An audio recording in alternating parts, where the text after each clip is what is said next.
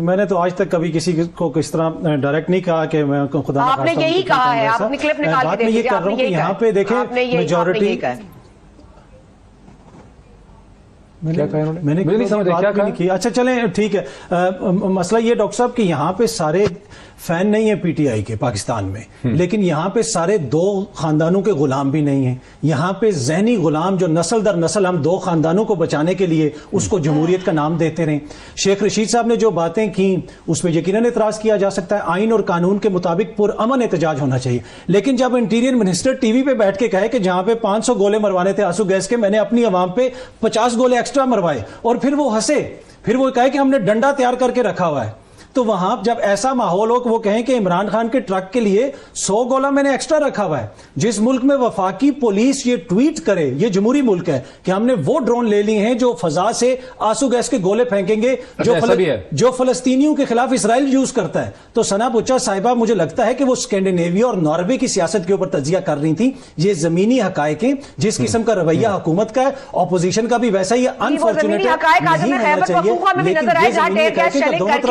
میں آج اساتذہ پر اٹیک کیا ہے معذرت کے ساتھ. اساتذہ بھی آج احتجاج کر رہے تھے, ان پر جو ٹیگ گیس شیلنگ کی ہے, جو عوامی نمائندوں کو بلا رہے ہیں, ہیومن رائٹس کو بتا رہے ہیں کہ دیکھیں جی ہمارے عوام پر 25 کو کیا ہو گیا.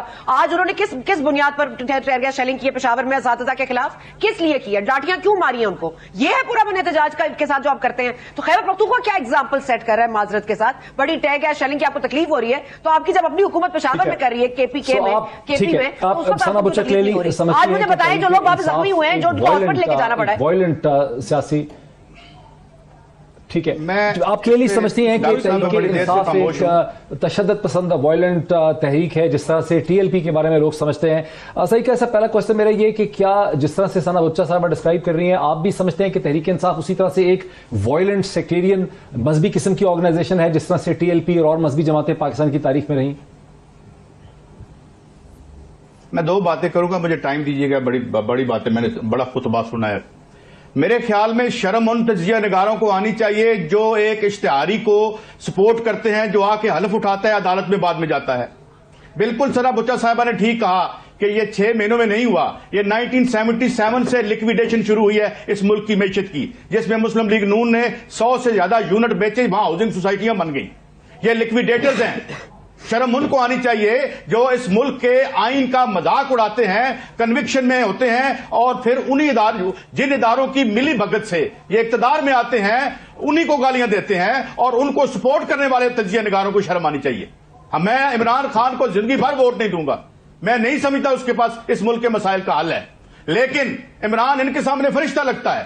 جس طریقے سے انہوں نے لکویڈیٹ کر دیا اس کا, اور انہوں نے انتہائی, میں میرے 35-40 سال میں دیکھا ہے انہوں نے اس ملک کی سیاست اور صحافت کو کیسے گندا کیا ہے, کیسے لفافہ گھسا ہے. میں جنگ اخبار میں تھا اس وقت, میں جانتا ہوں یہ جو 33 نمبر ویگن سے 8 کروڑ کی گاڑی پہ یہ کیسے پہنچے.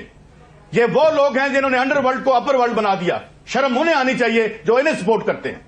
اور ان کو بھی میں عمران خان کے سامنے کہہ چکا ہوں بیٹھ کے 3 دفعہ کہ you don't have any solution, آپ نیو لبرل کیپٹلزم کے تحت کچھ نہیں کر سکتے. ایک اور بات یار, 1977 سے تم نے 22 پروگرام لیے اس کے IMF کے, اور 150 بلین کا آلموسٹ قرضہ چڑھوایا. انڈیا 560 بلین ڈالر کے اس کے فارن ایکسچینج ریزرو میں. شرم سے ڈوب مرو. کہ ظفر ہلالی صاحب نے GNN اور ان کے ساتھ جو اپنا سفر تھا یہاں تک ہمارے ساتھ جو اختیار کیا تھا, آج وہ اس سفر کو یہیں پہ ختم کر رہے ہیں, اور ہم بڑے اداس ہیں کیونکہ ہلالی صاحب جو ہیں وہ بڑے ہمارے زبردست پارٹیسپینٹ رہے ہیں, اور ہم نے بڑا ان سے سیکھا بھی ہے. تو ہلالی صاحب ہمارے پاس یقین کریں کہ اور کچھ نہیں ہے سوائے اس کے کہ ہم آپ کو بس بیسٹ وشز ہی کہہ سکتے ہیں, اور الفاظ نہیں ہیں. اور ہلالی صاحب ہمیں آپ کو پھر بھی وقتاً فوقتاً GNN کے پلیٹ فارم پہ تنگ کرتے رہیں گے, اور آپ کے لیے ہماری بہت ساری نیک تمنائیں ہیں, دعائیں ہیں. ہمارے ویورز بھی آپ کو یقیناً بہت مس کریں گے. ہلالی صاحب آپ خود بھی شیئر کریں کہ آپ کا ایکسپیرینس ہمارے ساتھ GNN کے ساتھ اور ویو پوائنٹ کے ساتھ کیسا رہا. بھائی زبردست ایکسپیرینس تھا GNN اور آپ لوگ. ویسے فرینکلی GNN تو ایک اچھا چینل, بہت اچھا تھا, لیڈرشپ یہ وہ, مگر آپ دو جو تھے یو میڈ دا پروگرام. اور حالانکہ ہمارے ویوز بالکل مختلف ہیں ابھی، اور آج تک ہم نے نہ ایک ایک پہ اتنا غصہ ہوا ہے نہ ایک ایک کو مارنے لگے ہیں. تو سوچئے تو صحیح ہمارا کتنی اچھی دوستی ہوگی کہ we able to get through without any personal recrimination. Thank you very much for both of you, or thank you to GNS.